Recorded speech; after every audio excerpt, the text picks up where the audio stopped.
Alexa, give me a local news update. Philip, here's your news. In News Maine. Well, we are less than 6 months away from the Paris 2024 Summer Games, and Team USA's roster is starting to take shape. Olympic hopefuls will try to qualify for Paris during their Olympic trials. Those events are going to happen in the coming months, including tomorrow, when a few Mainers have the chance to join the red, white, and blue. News Center Maine Sam Rogers explains. Running has a long tradition in Maine. Every summer, the best in the world come to Cape Elizabeth for the Beach to Beacon 10K. But on Saturday, Maine runners can prove they're the best of the best. This is kind of, my big race. Gorham's Ryan Jara is one of the few Maine runners competing in the U.S. Olympic Marathon Trials in Orlando, Florida. This is kind of a celebratory race for me, but it's also something where I want to put my best foot forward. I want to race really well and race really hard. To qualify, Jara and Cape Elizabeth native Matt Rand had to run a sub 2-hour 18-minute marathon. For context, most men have to run a sub 3-hour marathon to qualify for Boston, so these Olympic hopefuls are in fact fast. So it's a really great time to represent my state, myself, and then, hopefully I get to represent my country in Paris.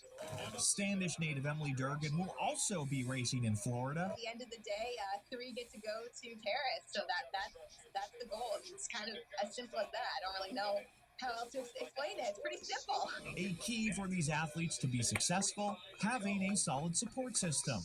For Jara, it's his wife who looks after their kids during training or races and will literally push him out the door. She's like, just go out, get a couple miles in, and sure enough, you get a couple miles and you feel great. You're glad you're out there, happy you're out there, and a couple miles turns into 5, 6, 7, 8 for me. He says he wouldn't be here without her, and he's lucky to have someone pushing him to chase his dreams, no matter how far-fetched they may be.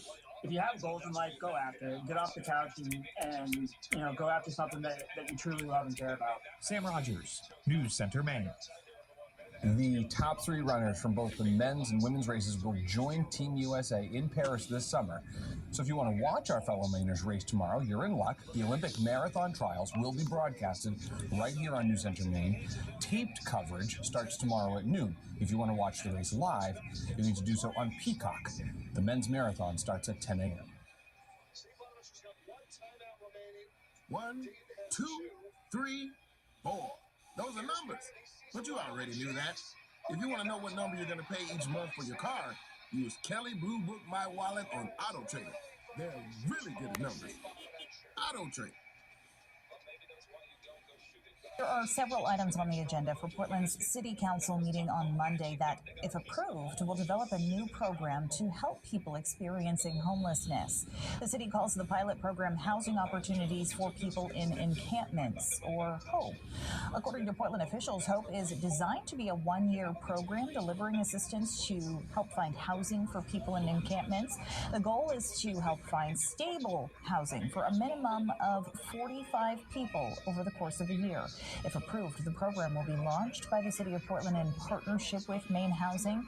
Costs will be roughly $678,000. 2/3 of it could be covered by Maine Housing, the other by the city.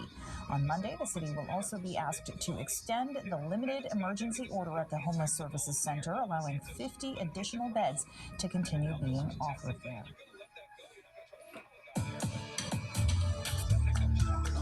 Officials in Bangor say they were notified of a concerning threat online targeting Bangor High School. Bangor police say the FBI called them a little after noon. Officials say the threat came from a potential student and was posted on social media. Officers responded to the high school, identified a student responsible for the post. School officials say the threat has been deemed not credible. The student is cooperating with those detectives. Officials right now are still investigating. Alexa, stop the news. Alexa, give me a local news update. Philip, here's your news.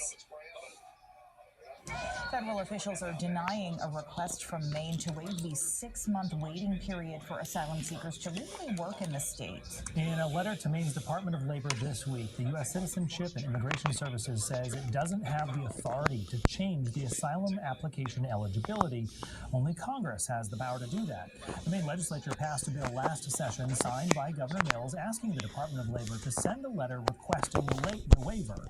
That letter was sent in October of 2023 to the U.S. Department of Homeland Security. In Congress, both Republican Senator Susan Collins and Democratic Representative Shelley Pingree have submitted bills to shorten the waiting period for people seeking asylum looking to find work.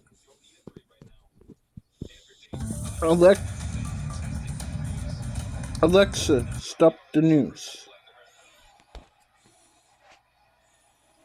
Alexa, give me the forecast for Lewiston, Maine for the next 7 days. In Lewiston for the next 7 days, Saturday, 32 degrees Fahrenheit and intermittent clouds. Sunday, 37 degrees and mostly sunny weather. Monday, 35 degrees and intermittent clouds. Tuesday, 36 degrees and partly sunny weather. Wednesday, 39 degrees and mostly sunny weather. Thursday, 44 degrees and partly sunny weather.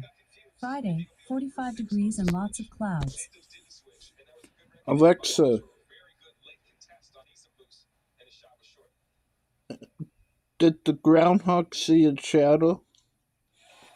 On February 2nd, 2024, Punxsutawney Phil did not see his shadow. According to superstition, this predicts an early spring.